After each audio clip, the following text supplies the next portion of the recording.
Kanchipuram Varamahalakshmi Silks, the Grand Banarasi Mela. First time ever in Hyderabad starting from November 1st.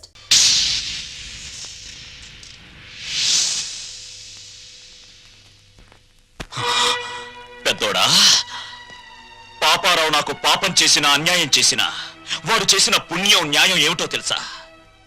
ఇలాంటి వాళ్లను అమ్మా నాన్న అని పిలిచే అదృష్టం నాకు కలిగించడం. కానీ నే చేసిన పాపం ఇటువంటి వాళ్ళను పోగొట్టుకోవడం. నాన్న, ప్రతి మనిషి బ్రతుకులోనూ ఏదో ఒక క్షణం చాలా విలువైంది. అది కొందరు జీవితాల్ని ఆకాశానికి ఎత్తేస్తుంది, కొందరు జీవితాల్ని పాతాళానికి తొక్కేస్తుంది. దేనికైనా సిద్ధపడేనే వెళ్తున్నాను. అమ్మా, పెంచిన రుణం తీర్చుకోలేని దరిద్రుణ్ణి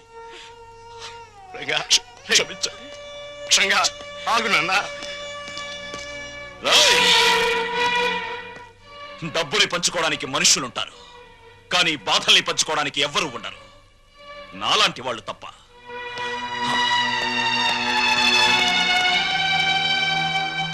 వెధవలందరికంటే నువ్వు వెధవిరా, వెధవ.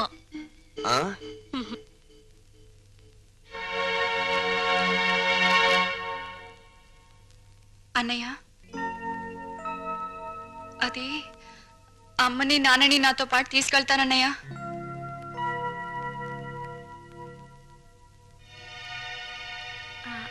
అవునరా, కొన్నాళ్ళు గాలి మారితే మనశ్శాంతిగా ఉంటుందని. మనశ్శాంతి నా దగ్గరుంటే మనశ్శాంతిగా ఉండదంట. నీ దగ్గర మనశ్శాంతి ఎవరుకుంటుందిరా లోఫర్? ఇంతకీ వెళ్ళేది టెంపరీగానా పర్మనెంట్ గానా? పర్మనెంట్ గారేరా, పర్మనెంట్ గా. భగవంతుడా, తల్లి కడుపులో ఉన్న బిడ్డ ఆడో మగవని తెలుసుకునే తెలివిచ్చావు, కానీ ఆ పుట్టే బిడ్డ మంచివాడో చెడ్డవాడో అని తెలుసుకునే తెలివి ఎందుకు ఇవ్వలేదో ఇప్పుడు తెలిసింది. అదిస్తే ప్రతి తల్లిదండ్రి ముందుగానే జాగ్రత్త పడి నిన్ను పూజించడం మానేస్తారు కదూ.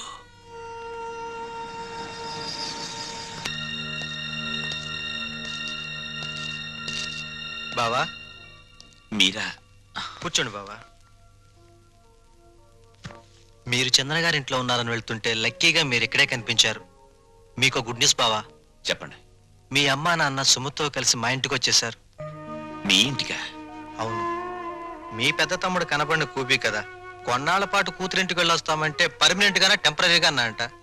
దాంతో మావయ్యకి ఒళ్ళు మండి పర్మనెంట్ గా అని చెప్పి వచ్చేసారు. వాళ్ళు తీసుకున్న నిర్ణయం మంచిదని నా అభిప్రాయం. మీరు కూడా ఒకసారి మా ఇంటికి వచ్చి వాళ్ళని చూస్తే వాళ్ళు ఎంతో ఆనందిస్తారని నా ఉద్దేశం. ఏం బావ మాట్లాడరే? మా పెద్దోడు కూబీ అని మీరే చెప్పారుగా. ఇప్పుడు నేను మీ ఇంటికి వచ్చి మా నాన్నని కలిస్తే మీరు, నేను, మా నాన్న కుమ్మక్కై ఒక చోటుకి చేరామని, మనమంతా ఒకటైపోయి వాళ్ళని వేరు చేశామని నాన్న అలరి చేస్తాడు. అది కరెక్టే. మా చెల్లెమ్మకు మా అమ్మ నాన్న అంటే పంచప్రాణాలు. మీరు సహృదయులు. ఇకపై వాళ్ళు క్షేమంగా ఉంటారు. అదే 10,000. తప్పకుండా.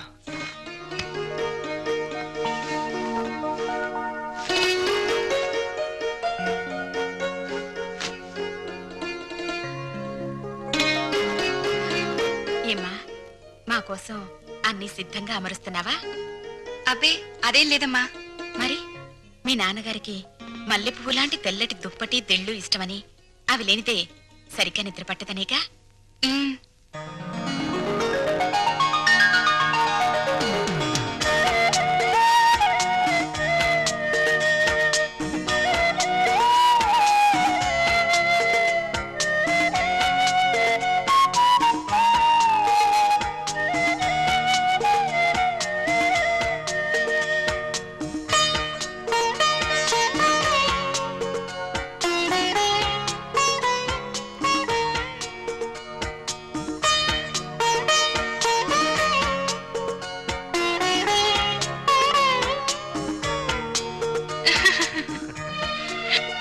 సుమతి, ఉమ్. కళ్ళజోడు పెట్టుకోకపోతే మీ అమ్మ బొట్టు పెట్టుకోలేదు, మామయ్య చొక్కా బొత్తము పెట్టుకోలేడు. ఆ కళ్ళజోడు అడిగి తీసుకో, అలాంటిది ఇంకోటి తెస్తాను. అల్లుడు, మా ఇద్దరి మధ్య ఈ కళ్ళజోడు తగాదా తప్ప మరీ తగాదా రాలేదయ్యా. ఆ చిన్న తగాదా కూడా లేకపోతే భార్యాభర్తల మధ్య అచ్చటా ముచ్చట ఏముంటుంది చెప్పు? అదేనా మిగిలితే అదో తృప్తి. అప్పుడు పెద్దవాళ్ళని కాదనుకుని ఉన్న అండ పోగొట్టుకున్నాం. ఇప్పుడు పాపారావుని కూడా కాదనుకుంటే మనకి పెద్ద దిక్కు ఎవరు? పెద్ద దిక్కు కోసం ఉన్న కిడ్నీలు పోగొట్టుకుని మన ఆరోగ్యం పోగొట్టుకుంటామా? అల్లుడు రేట్ చేసిన పాయింట్ కరెక్ట్, నీ ఆన్సరు కరెక్ట్. దీనికి తరుణోపాయం నీకన్నా నాకన్నా తెలివైనవాడు కనుక ఆ అల్లుడే బాగా ఆలోచించగలడు. ఏం అల్లుడు? నేనేం ఆలోచించగలను? దీంట్లో ఆలోచించడానికి ఏముంది అల్లుడు? మనకి కావాల్సింది ఆఫ్టర్ ఆల్ ఒక కిడ్నీ. నీ బుర్రకి కిడ్నీ సంపాదించడం పెద్ద సమస్య. బాగా ఆలోచించు. ఆలోచిస్తున్నాడు ఆలోచిస్తున్నాడు ఆలోచిస్తున్నాడు ఆలోచిస్తున్నాడు.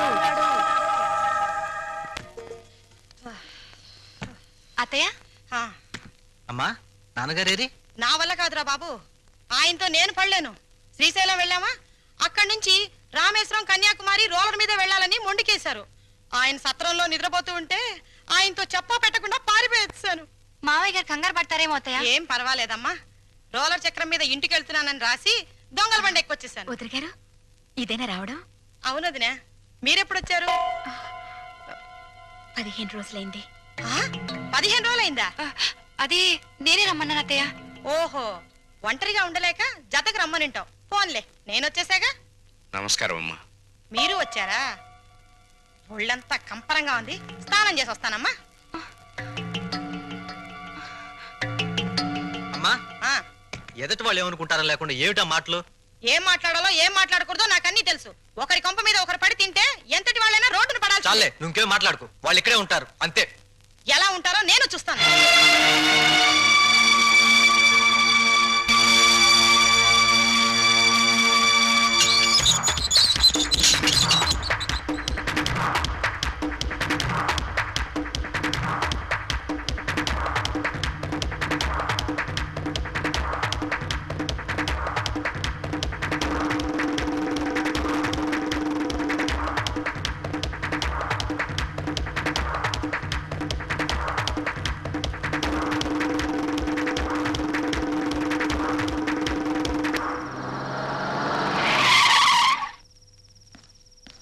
బావగారు, అన్నయ్య, అమ్మ నాన్నల్ని చిన్నన్నయ్య తాళ్ళ వెళ్ళ పడతాను వెంట తీసుకువెళ్ళాడు. ఇదేదో అర్థం కాని విషయంలో ఉంది. ఇంకా అర్థమయ్యేదే ఉంది. ఆ కసాయివాడి మాటలు నమ్మి అమ్మా నాన్న తోడేళ్ల కొంపకు వెళ్ళారంటే ఇదేదో పెద్ద కుట్రే. తేలుస్తా.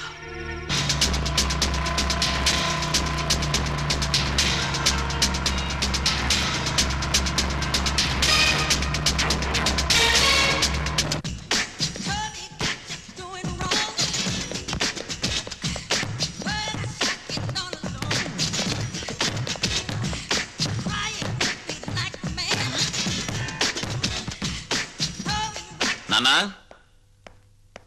నాన్నా! ఏమిటా కేకలు? ఎవరు కావాలి? మా అమ్మ నాన్న ఎక్కడ? అక్కడ.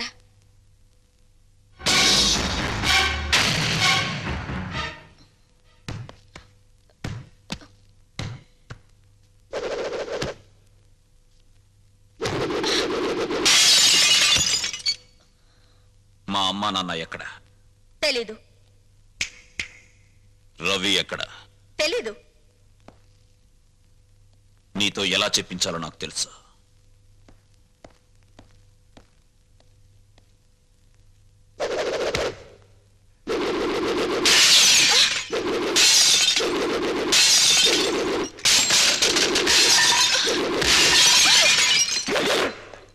పొగరబోత్తాను నీకే కాదు, నాకు ఉంది. నేను ప్రాణంతో ఉండగా మీ అమ్మా నాన్న ఎక్కడున్నారో నేను చెప్పను. నువ్వింకా ఇలాగే ఏమైనా స్మాష్ చేశావో నేను నీ చెల్లెల్ని. నీ కళ్ళ ముందే నేను నగ్నంగా తయారవుతాను. ఓహో, నువ్వు ఈ దారిలో వచ్చావన్నమాట. దీనికి తగ్గ ఆయుధం నా దగ్గరుంది. చందనా, ఎస్.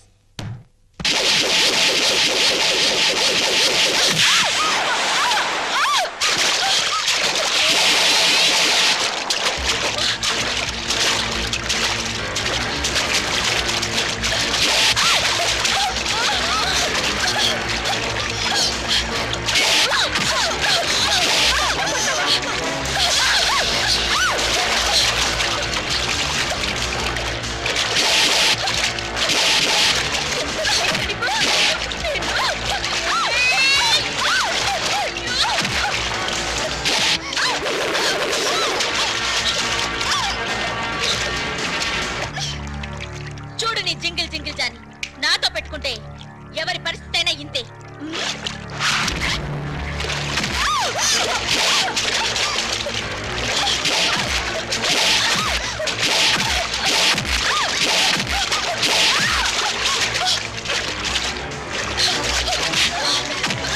చెప్పు చెప్పవే చెప్పు. మా నాన్న కిడ్నీ ట్రబుల్. వాళ్ళ అమ్మ నన్ను కిడ్నీ ఇచ్చేందుకు హాస్పిటల్లో ఉంచు. ఏ హాస్పిటల్? రంగా, అమ్మా నువ్వు ఇక్కడున్నావా? నాన్నగారేది? లోపలున్నారు. ఏం ఒంట్లో బాలేదా? అదే కాదురా, పాపారావుకు 2 కిడ్నీలు పోయాయిట. ఎవరైనా కిడ్నీ ఇవ్వకపోతే బతకడు. అందుకే మీ నాన్నగారు కిడ్నీ ఇస్తున్నారు. ఏమ్మా, ఆ పాపారావు ఎంత దుర్మార్గుడో మీకు తెలుసు కదమ్మా. అలాంటి వాడికి కిడ్నీ ఇవ్వడం ఏంటమ్మా? నాన్నగారు బాగా ఆలోచించారా? బాగా ఆలోచించావురా. అంటే నీ ఆమోదముద్ర కూడా పడిపోయిందన్నమాట. అవునులే, భర్త అడుగుజాడల్లో నడిచే గుణవంతురాలైన గొప్ప ఇల్లాలేవి కదా. ఆయన చేసే త్యాగాలకు సంతోషంగా తలూపి భర్తకు రాబోయే కీర్తికి పొంగిపోయి బయట కూర్చున్నావు. బాబు, మీ నాన్నగారిని సరిగ్గా నువ్వు అర్థం చేసుకోవడం లేదురా. నిజమేనమ్మా, నిజమే. అర్థం చేసుకోకే ఒకసారి చీపోరా అంటే బయటికి వెళ్ళిపోయాను. ఇప్పుడేమైనా అర్థం అవుతారేమో ఒకసారి ప్రయత్నిస్తాను. ఎక్కడా మహానుభావుడు? నువ్వెంతో గొప్పవాడిగా భావించి ఆయన దర్శన భాగ్యం చేసుకుని వస్తాను.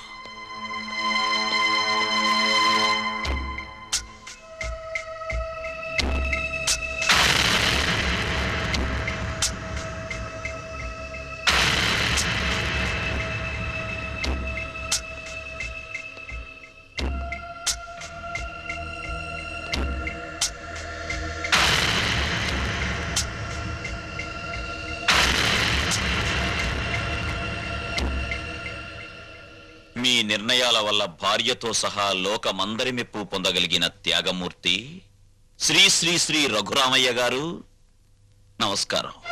శత్రువుకి తన కవచకుండలాల్ని దానం చేసి తన ప్రాణాన్నే పణంగా పెట్టిన కర్ణుడు మీకు బంధువా? పక్షి ప్రాణం కోసం తన రక్త మాంసాల్ని కోసిచ్చిన శిబి చక్రవర్తి మీకు ఆదర్శప్రాయుడా? ఆహాహాహా, ఎంత మంచిని ప్రోత్సహిస్తున్నారు సార్. కానీ వాళ్ళంతా లోక కళ్యాణం కోసం త్యాగాలు చేశారు. మీరు లోకానికి చెడు మాత్రం చేసే ఈ పాపారావుని రక్షించి ప్రజల్ని భక్షించమని ప్రపంచం మీదకి వదలబోతున్నారు. ఇదే మీకు తెలిసిన నీతి, న్యాయం, ధర్మం. రేరంగా, నీ ఆవేశం నీదేనా? నేను చెప్పేది కాస్త వింటావా? చెప్పండి చెప్పండి. లోకంలో ప్రతి వ్యక్తి తను చేసిందే సరైందనుకుంటాడు. అది మానవ నైజం. అక్కడ అమ్మ సమర్థించడాన్ని విని సంతోషంతో గుండె వేగం పెరిగింది. ఇప్పుడు తమరి వాదన విన్న తర్వాత ఆనందంతో హృదయమే పగిలిపోతుందేమో. చెప్పండి, త్వరగా చెప్పండి. రేరంగా, నువ్వు ఎంత వ్యంగ్యంగా మాట్లాడినా నేను చెప్పేది కూడా వినరా. వాడు పాపారావు అన్న విషయం పక్కన పెట్టు. ప్రస్తుతానికి తన వాడెవరో ఆదుకోక ఓ మనిషి కిడ్నీ లేక చచ్చిపోతున్నాడ్రా.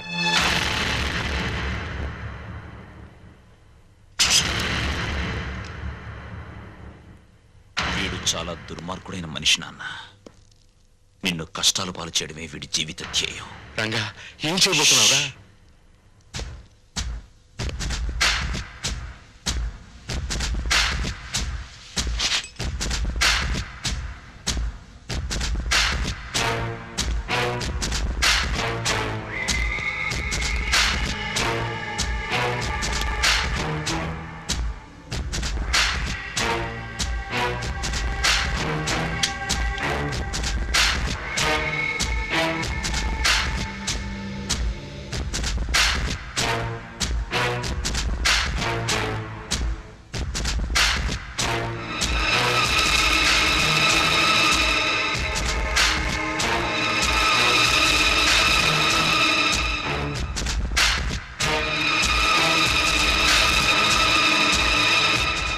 మిస్టర్, ఆయనపై మీకున్న అనుమానం నాకు అర్థమైంది.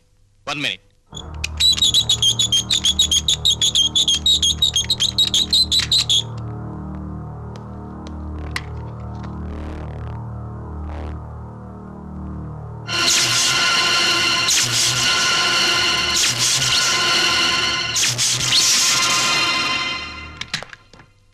ఆయన్ని షాక్ నుంచి కోలుకునేందుకు చేయాల్సిన ప్రయత్నాలన్నీ చేశాను. ఎనీహౌ, ఆయనకున్న కిడ్నీ ట్రబుల్ ముందు ఇదేమంతా. విషయం అర్థం చేసుకున్నాను.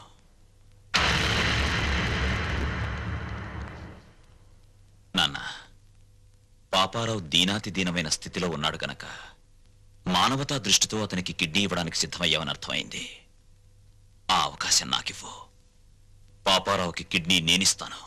రంగా, నన్ను రక్షించడానికి ప్రయత్నిస్తున్నావు కదూ? అలా ఎందుకు అనుకోవాలి నాన్న? నీకన్నా నాలో వయస్సుంది. బ్రతకడానికి 2 కిడ్నీలు అక్కర్లేదు, అర కిడ్నీ చాలు అన్న ఆవేశం ఉంది. వీటన్నిటికీ మించి నీ పెంపకంలో నేర్చుకున్న నీతి, నిజాయితీ, కృతజ్ఞత, బాధ్యత నాలో ఉన్నాయి. ముఖ్యంగా నన్ను వంచిన వాడితో డీల్ చేసే అవకాశం వస్తుంది. అయితే పగ తీర్చుకునే ఆలోచనతో ఈ దానానికి సిద్ధపడుతున్నావు అన్నమాట. చచ, కౌరవులు పాండవులు అన్నదమ్ములు. వాళ్ల మధ్య యుద్ధం వచ్చేసరికి న్యాయ మార్గాన ఉన్న పాండవులు సైతం తమ తాత భీష్ముణ్ణి ఎలా చంపాలో, తమ గురువు ద్రోణుణ్ణి ఎలా జయించాలని ఆలోచించారు.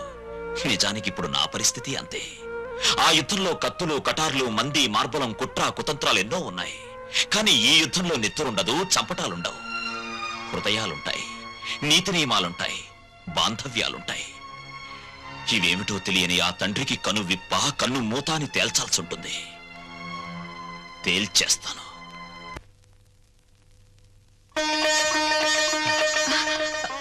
Excuse me. ఏమండి? లక్ష్మి, ఇక్కడే ఉన్నావా? శుభవార్త. తండ్రి పేరు చెప్తేనే మండిపడే రంగా ఇప్పుడు తనే కిడ్నీ ఇవ్వబోతున్నాడు. నిజమా? నాకు చాలా ఆనందంగా ఉంది. నాకు చాలా ఆనందంగా ఉంది. అయితే ఈ విషయం పిల్లల దగ్గరికి వెళ్ళి చెప్తా. నువ్వు పిల్లల్ని ఇంకా మర్చిపోలేదా? అదేమిటండి, రంగా తన తండ్రికి కిడ్నీ దానం చేస్తాడని ఏనాడన్నా ఊహించామా? అలాగే మన పిల్లల్లోనూ మార్పు రావచ్చుగా. అలాగే, నీ కోరిక ఎందుకు కాదనాలి? రా. సిగ్గులేదు? ఇప్పుడు దాకా ఎక్కడ బలాదూరు తిరిగొచ్చావు? పో అవతలకి. రాణి, నేను చెప్పేది విను. రంగడొచ్చి ఇంటి మీద దౌర్జన్యం చేస్తే దిక్కు దివాణం లేదు. అసలు మగాడివేనా? అది కాదు, ఆ టైంలో నేను ఇంట్లో లేను. మాట్లాడకు, పో. రాణి, అది కదా మాట. మాట్లాడకు, పో. అయ్యో, ఇదిగో అసలు జరిగిన విషయం ఏంటో తెలుసా? నాకేం చెప్పొద్దు. ఎందుకు ఆవేశపడతావు? నేను చెప్పేది విను. విను. రాణి, ఆ టైంలో నేను ఇంట్లో లేను. కథలు చెప్తున్నావా?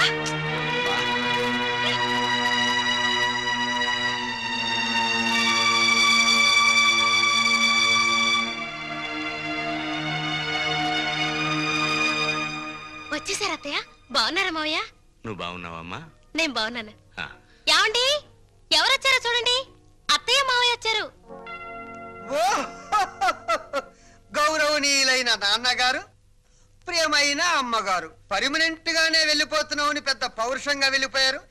ఎక్కడికి వెళ్ళినా టెంపరీ స్వాగతమే లభించిందన్నమాట. ఏమన్నా అంటే ఆత్మాభిమానం. అవునురా. అన్ని చచ్చినా ఆత్మాభిమానం మాత్రం చావలేదు. రా. పోండి. అత్తయ్య,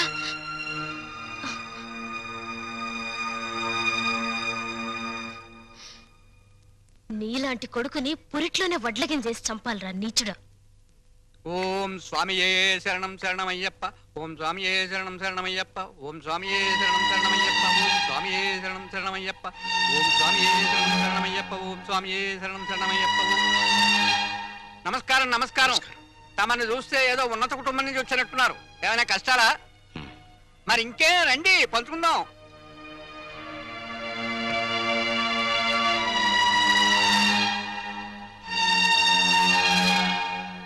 రఘురామయ్య గారు, మీరు చెప్పిన దాన్ని బట్టి మీ కొడుకులు ఒట్టి బుద్ధి లేని వాళ్ళు అని తేలిపోయింది. ఆస్తి మీ స్వాధీతం అంటున్నారు గనక మీరు రాసిన వీలునామా చెల్లదు అని ఒక్క నోటీస్ కొట్టండి. ఆస్తి మీ చేతికి వస్తుంది. దెబ్బకి వాళ్ళకి బుద్ధి వస్తుంది. వాళ్లకు బుద్ధి చెప్పాలని నేను రాసిన వీలునామాన్ని రద్దు చేసి నేను బుద్ధి తక్కువ పని చేయను. భగవంతుడిచ్చిన రెక్కలున్నాయి, ఏదో ఒక పని చేసి బతుకుతాం.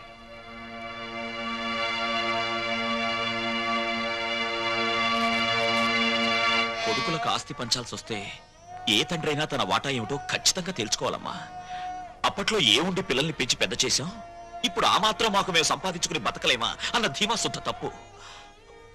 ఒక వయసు వచ్చాక మనసులో ఆవేశం ఉంటుంది తప్ప పూర్వంలా కష్టపడే సత్తా ఒంట్లో ఉండదమ్మా.